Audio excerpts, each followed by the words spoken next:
Hi, I'm Zibby Owens, and you're listening to the award-winning podcast, Moms Don't Have Time to Read Books. If you like this podcast, you will love my new anthology called Moms Don't Have Time to Have Kids. Check it out, and you'll hear from 49 authors about all sorts of things moms don't have time to do. All the authors have been on this podcast.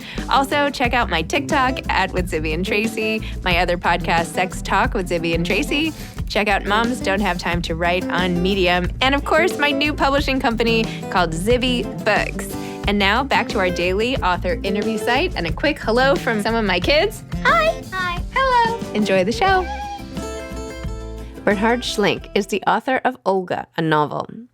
Bernhard Schlink was born in Germany in 1944. A professor emeritus of law at Humboldt University, Berlin, and Cardozo Law School, New York, he is the author of the internationally best-selling novels The Reader, which became a multi-million copy international bestseller, and an Oscar-winning film starring Kate Winslet and Ralph Fiennes, and The Woman on the Stairs. Other notable works available in English include Homecoming, Summer Lies, The Weekend, Guilt About the Past, Flights of Love, and the Gerard Self series. He lives in Berlin and New York. Welcome, Bernhard. Thank you so much for coming on Moms Don't Have Time to Read Books to discuss Olga. Hi, Zibby. I'm so happy to be here. Thank you for having me. Oh, it's my pleasure. What a beautiful story. I mean, in this book, you have captured an entire life, expectations crushed, happinesses attained and then lost. I mean, multiple generations. It's really amazing the way you're able to craft this person who we now feel like we know and have lived this whole life with. What's the secret? How do you do this so well? I don't know, Zibby. I don't know. I can only say what the women who inspired me to write about Olga. Yeah. It's my grandmothers. There were several old aunts in my family. And when I was a child, they had time for me. And then when I got older, I so much enjoyed talking to them and learning from them and hearing about their lives and their times. And I think all that went into Olga. What you said really resonates with me, that your grandparents made time for you, because I feel like that's the one true gift we all have to give the people that we love that is sometimes feels like the hardest one to spare. So, and grandparents sometimes can give what parents can't. A kind of understanding, time, they don't judge. They just are happy to learn what the grandchildren are interested in and want and do. Yeah. Although Olga's grandmother was not particularly nice to her. Well, Olga had bad luck with her grandmother. Yeah, bad luck. In fact, you have this one passage, maybe I could read if you don't mind. You said, is that okay if I read a little, like a few lines? Oh, please go. Yeah. Okay. You said, when Olga arrived, her grandmother was already lying in her coffin in the church. Olga sat beside her and held the wake. From nightfall till daybreak, she sat beside the woman who had taken her in and raised her, but had not liked her. She did not mourn what had been between her grandmother and herself, which was now over, but that which had never been. She also mourned the unlived lives of those fallen young men, and the life she and Herbert would never have. For the first time, all of it was real. The loss, the farewell, the pain, the mourning. She started weeping and could not stop. Yeah. I loved that passage, because that's part of grief, which I feel like is coming more into the mainstream. You're not just sad and devastated by the loss of the person, but all those experiences you would have had and then could not have. The experience she couldn't have with Herbert, because he died on this futile expedition, and with the men of her generation who died in the First World War by millions, and also the experiences she wasn't allowed to have as a woman. Yes. How hard did she have to fight to become even an elementary school teacher? And she would have loved to go to university. And this life under her possibilities, and often next to men who lived above theirs. I mean, that was a tough life. What do you think Olga would do if she was alive today? What would her job be, do you think? Oh, she would go to university. And maybe she would become a professor or a doctor, or I don't know. But she certainly would go to university and be someone. Yeah, because she was so motivated. She was someone. She was, yes. With more success. Yes, very motivated. I feel like maybe she would have, Won the National Book Award or something. Who knows? So another interesting part of her story is that she goes deaf, and then you show us what it's like to live in the shoes of somebody who can't sort of hear the world, and also to be someone who regularly is in someone's orbit. I'm not saying that very properly, but her student, if you will, who has a huge affection for her, and yet she can't hear him. And it doesn't even seem to matter. It's like she learns how to listen when she can't even hear. So tell me how you decided to make her, to have that, what was the purpose of that? Well, one inspiration was when I grew up, like Ferdinand, we had a seamstress who couldn't hear. Ah. And like these other women, she still became important for me. And I remember as a very small child, I shouted at her and couldn't understand why she didn't respond. And later we found our way to communicate. She was very good at lip reading. And so I spoke slowly, and she had interesting things to tell. Wow. Very interesting. And you also included both third person and first person, right? So you have two points of view. You introduce this character sort of halfway through who ends up linking everything all together, which we don't, I wanted to get closer and closer to her. So first, it's a kind of third person omniscient narration. And only at the end, we learn that it's Ferdinand who tells everything he has learned from her and about her. And then in the second part, it's his meeting her and talking to her and liking her and being liked by her. And then in the third, I wanted to get even closer and hear her voice in her letters. Yes, in the letters, of course. Did people really do that? Like, were there post offices that held all the letters the way it happened here? Like, that you could have a stockpile like that and have people come in and rummage through? Yes? Yes. And I learned sheer accident about a post office where they were really too lazy to sort out what has to go to the National Archive and what should we throw out. And they just put it all on the attic, and there it lay for decades. And at one point it was found. Wow. What a treasure trove. Oh my gosh. So what was the act of writing this book like relative to the reader and your other works? What is your process like in general, and how did this sort of stay the course or deviate? Oh, I don't have a ritual in my writing. Probably because I started writing when I was so busy as a professor and a judge. I just had to take every chance I got to write. So I write whenever I have time. I'm still pretty busy with other things. And sometimes it's just an evening, and sometimes it's a whole weekend or a week or even a month. And I wrote Olga partly in Germany and partly in the United States, where I also live. And how has it felt having so much sort of acclaim with your writing? Does it ever make you nervous to start another project, or does it have any impact at all, or are you just delighted and you just move on and do your thing? How does it feel? Oh, I think it's such a gift that I was so successful so far. And I think there will be readers who will enjoy my next book. And if it's not quite the success that the last was, who cares? I enjoy writing so much. And it's a way also of escaping.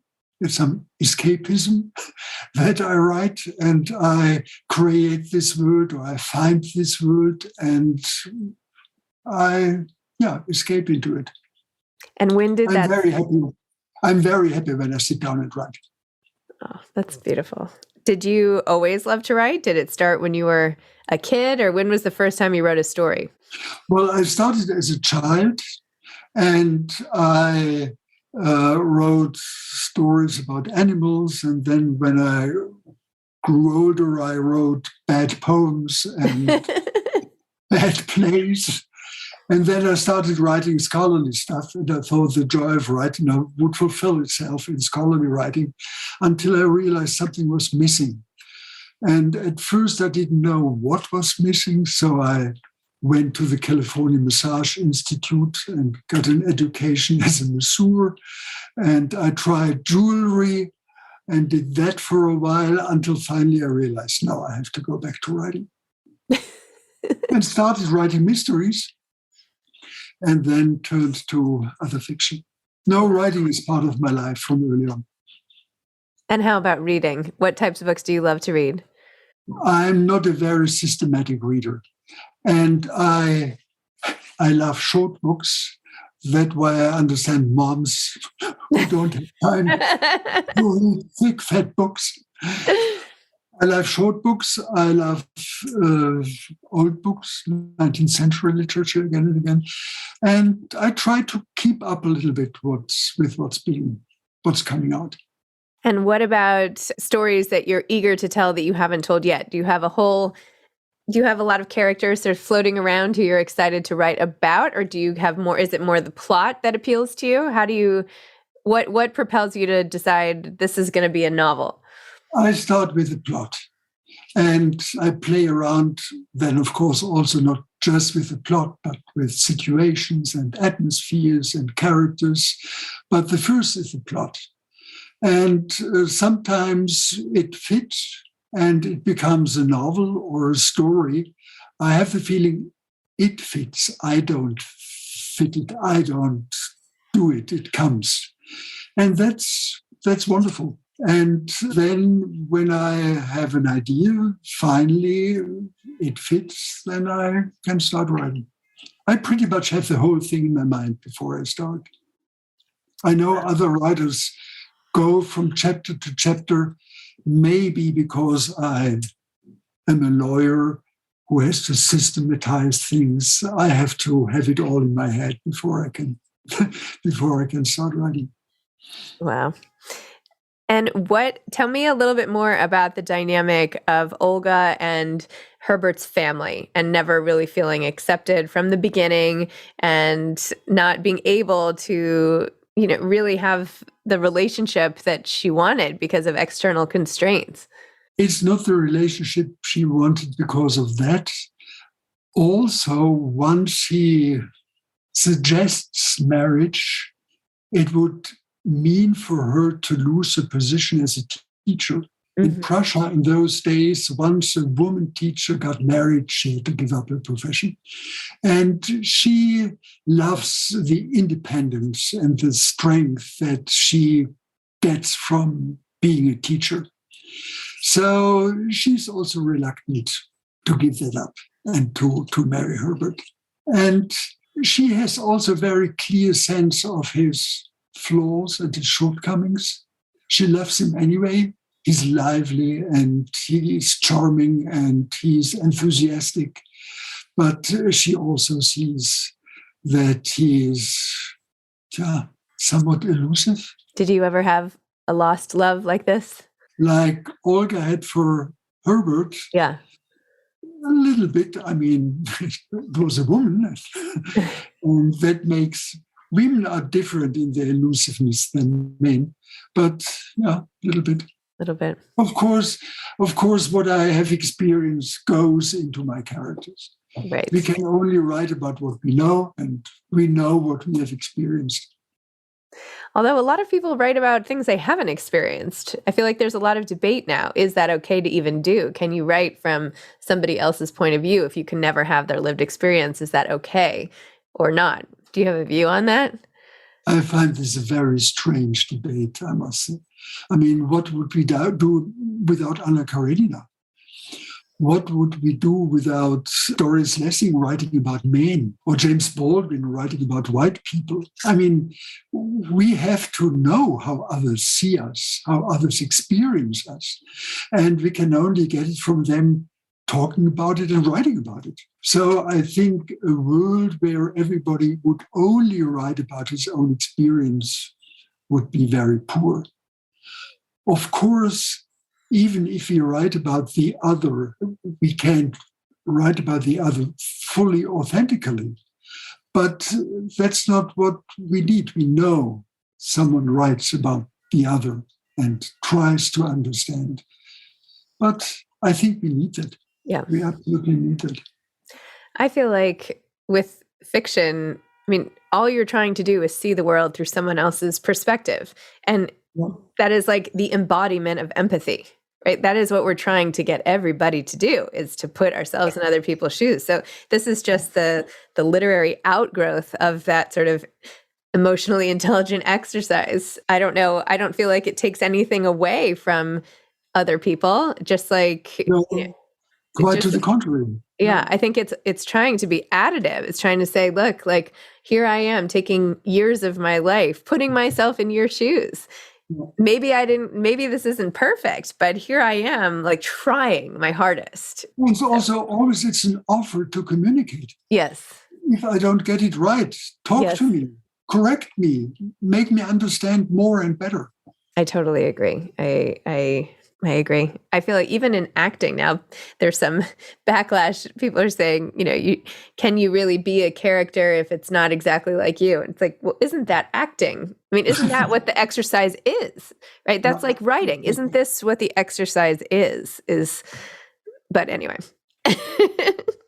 Yeah. So what are you working on now? Do you have another book in the works? I just finished a novel in German, and it's also about women, 3 generations. And I think I have often been asked, why do you write about women so much? And I think basically I find them more interesting than men. And I think one reason is this last century was such a century of change for women.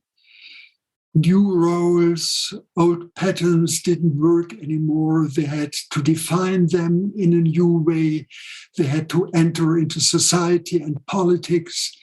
And for women, much more happened than for men.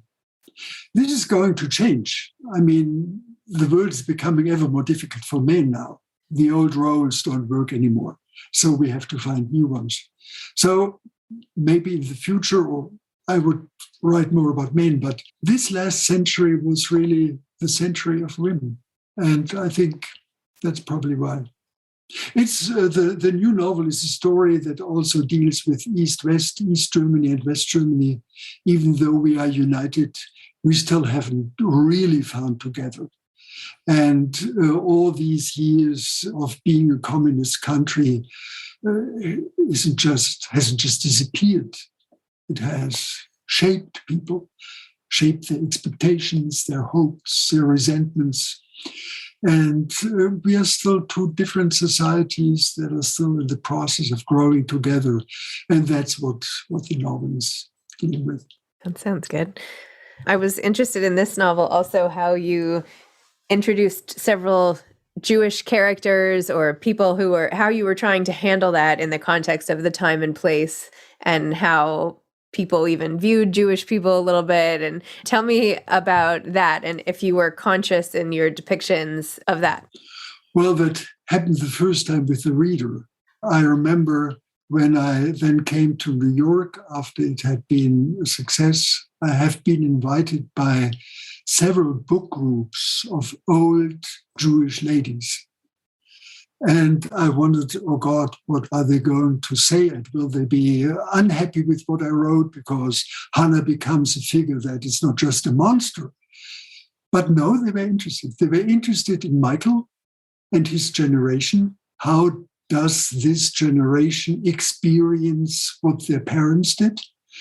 And they were also interested in Hannah. How do we experience these? For some was the father or the uncle or whoever was important in his life and suddenly finds out involved in something awful.